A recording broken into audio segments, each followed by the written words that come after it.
తెలంగాణకు red alert ఇచ్చింది వాతావరణ శాఖ. రాష్ట్రంలోని పలు జిల్లాల్లో ఉరుములు మెరుపులతో వర్షాలు కురుస్తాయని తెలిపింది. నల్గొండ, సూర్యాపేట్, ఖమ్మం, మహబూబాబాద్, భద్రాద్రి కొత్తగూడెం, వికారాబాద్, తాండూరులో ఉరుములు మెరుపులతో వర్షం కురుస్తుందని తెలిపారు. అటు నారాయణపేట్, యాదాద్రి భువనగిరి, వనపర్తిలో మరో గంటలో ఉరుములు మెరుపులు, ఈదురుగాలులతో వర్షం పడుతుందని హెచ్చరించింది. చెట్లు, పాత భవనాలు, హోర్డింగ్ల కింద ప్రజలు నిలబడవద్దని సూచించింది.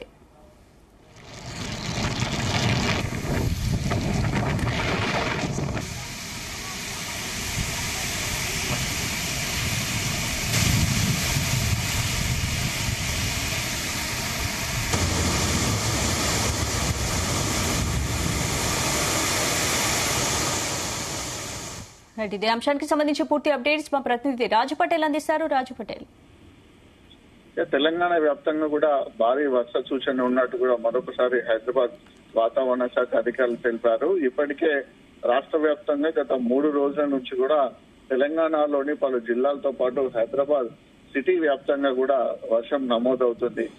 అయితే హైదరాబాద్ సిటీలో పడుతున్నటువంటి వర్షం అయితే మిగతా జిల్లాల్లో ఎక్కువగా పడడం లేదని చెప్పవచ్చు. వాతావరణ సూచిక సంబంధించినటువంటి సిచ్యువేషన్స్ మనకు వెదర్ లో కనిపిస్తున్నాయి. మార్నింగ్ కూల్ గా ఉన్నటువంటి వాతావరణము మధ్యాహ్నం వచ్చేసరికి కాస్త వేడిగా ఉక్కపోతగా ఉంటుంది. మళ్ళీ ఈవినింగ్ వచ్చేసరికి కంప్లీట్ గా కూడా మబ్బులు కమ్ముకొని వాతావరణం చల్లబడుతుంది. భారీ వర్షం పడుతుంది అనేటువంటి సింటమ్స్ అయితే వాతావరణంలో కనిపిస్తున్నాయి. ముఖ్యంగా దక్షిణ తెలంగాణ జిల్లాల ప్రాంతాల్లో అధికంగా వర్షం కురిసే అవకాశం ఉందని కూడా హైదరాబాద్ వాతావరణ శాఖ అధికారులు తెలిపారు. ఉమ్మడి మహబూబ్ నగర్ జిల్లా, ఉమ్మడి నల్గొండ జిల్లా, ఉమ్మడి ఖమ్మం జిల్లాలో భారీ వర్ష సూచన ఉండగా ఇక ఉత్తర తెలంగాణ జిల్లాలో మాత్రము ఎండ కొనసాగుతుంది.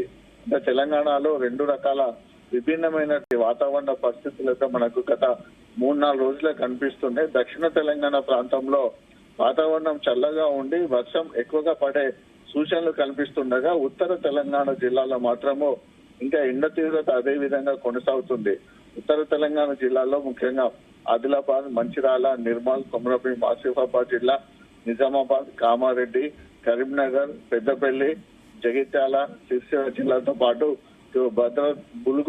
ములుగు జిల్లా, జయశంకర్, భూపాల్పల్లి జిల్లాల్లో కూడా వాతావరణం అయితే చాలా హీట్ గా ఉంటుంది. ఉష్ణోగ్రతలు కూడా 40 నుంచి 42 డిగ్రీల మధ్య నమోదవుతున్నాయి. అయితే ఎల్నినో కారణంగా మనకు ఈసారి నైరుతి ఋతుపవనాల రాకైతే కాస్త ఆలస్యంగా జరిగిందని కూడా వాతావరణ శాఖ అధికారులు అంటున్నారు. సో నైరుతి ఋతుపవనాలు దక్షిణ తెలంగాణ ప్రాంతంలోకి ప్రవేశించినాయి. అవి అక్కడే కాస్త స్లోగా కదులుతూ ఉన్నాయి. ఇంకా ఉత్తర తెలంగాణ జిల్లాలోకి పూర్తిగా ప్రవేశించలేదు. ఉత్తర తెలంగాణ జిల్లాలోకి ప్రవేశిస్తే మాత్రము వర్షాలు పడే అవకాశం ఎక్కువగా ఉందంటున్నారు. నైరుతి ఋతుపవనాల వేగము చాలా మందకోడిగా కొనసాగుతూ ఉండటం వల్ల వాతావరణ శాఖ ఎక్స్పెక్ట్ చేసినట్టుగా గత సంవత్సరం కానీ అంతకుముందు పడ్డట్టుగా కూడా ఈసారి అయితే వర్షాలు పడడం లేదు. ఈ వానాకాలంలో ఇప్పటి వరకు నమోదు కావాల్సినటువంటి సగటు వర్షపాతం కూడా ఇప్పటి వరకు పడలేదని కూడా వాతావరణ శాఖ అధికారులు అయితే చాలా స్పష్టంగా చెబుతున్నటువంటి పరిస్థితులలో తెలంగాణ వ్యాప్తంగా కూడా మరొక 2-3 గంటల్లో భారీ వర్ష సూచనకు సంబంధించినటువంటి సంకేతాలు అయితే కనిపిస్తున్నాయి. హైదరాబాద్ వాతావరణ శాఖ కూడా ఇదే విషయాన్ని స్పష్టం చేసింది. ఇక హైదరాబాద్ సిటీకి వచ్చేసి మాత్రము ఖచ్చితంగా కూడా సాయంత్రం వర్షం పడే అవకాశాలు అయితే కనిపిస్తున్నాయి. ఎందుకంటే ఎప్పుడు హైదరాబాద్ సిటీలో వర్షం పడ్డా కూడా ఈవినింగ్ టైంలోనే భారీ వర్షం పడుతుంది. సో మొన్న కురిసినటువంటి వర్షము, అంతకు ముందు రోజు కురిసినటువంటి వర్షం కూడా సిటీని జలమయం చేసిందని చెప్పవచ్చు. సిటీ వాసులు పూర్తి స్థాయిలో కూడా ట్రాఫిక్ లో చిక్కుకుపోయి ఉన్నారు. లోతట్టు ప్రాంతాలు కూడా జలమయం అయిపోయి హైదరాబాద్ నగరం అంతా కూడా జనజీవన స్తంభించినటువంటి పరిస్థితి గత 2 రోజుల క్రితం జరిగింది. సో అదే సీన్ మరొకసారి రిపీట్ అయ్యే విధంగా హైదరాబాద్ లోని చాలా ఏరియాలో కూడా వర్షాలు అయితే కురిసే అవకాశం ఉంది. కాబట్టి సిటీ వాసులు వాతావరణ పరిస్థితులకు అనుగుణంగా వర్షానికి, వరదకు అనుగుణంగా కూడా ప్రత్యామ్నాయ చర్యలు ఏర్పాటు చేసుకుంటూ తమ యొక్క ప్రయాణాన్ని కూడా కొనసాగించాలని కూడా అటు వాతావరణ శాఖతో పాటు జిహెచ్ఎంసీ అధికారులు కూడా తెలుపుతున్నారు.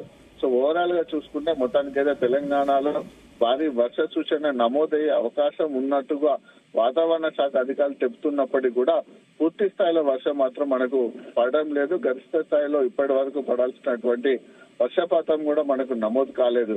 సో ఓవరాల్ గా ఒకవేళ కనుక భారీ వర్షాలు కనుక కురిస్తే మాత్రం అధికారులందరూ కూడా అప్రమత్తంగా ఉండాలని కూడా సీఎం రేవంత్ రెడ్డి మొన్న జరిగినటువంటి సమీక్ష సమావేశంలో అధికారులకు ఆదేశాలు జారీ చేశారు. అధికార యంత్రాంగం అంతా కూడా కోఆర్డినేషన్ టీమ్ గా ఏర్పాటు చేసుకొని భారీగా వర్షాలు పడితే వరద సహాయక చర్యలు చేస్తూ ప్రజలను సురక్షిత ప్రాంతాలకు కూడా తరలించాలని కూడా ఆదేశాలు జారీ చేయడం జరిగింది.